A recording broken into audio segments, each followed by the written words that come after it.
Hey guys, my name is Elijah, and in this tutorial I will show you how to add a category in Jira.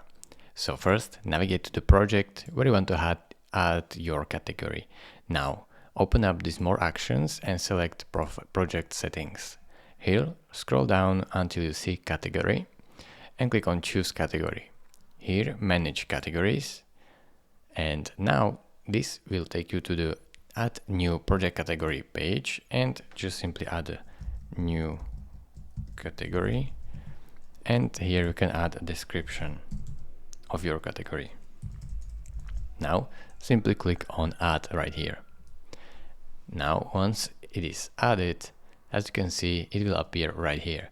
Here you can delete the category or edit it. So this is how you add a category in Jira. Thank you for watching.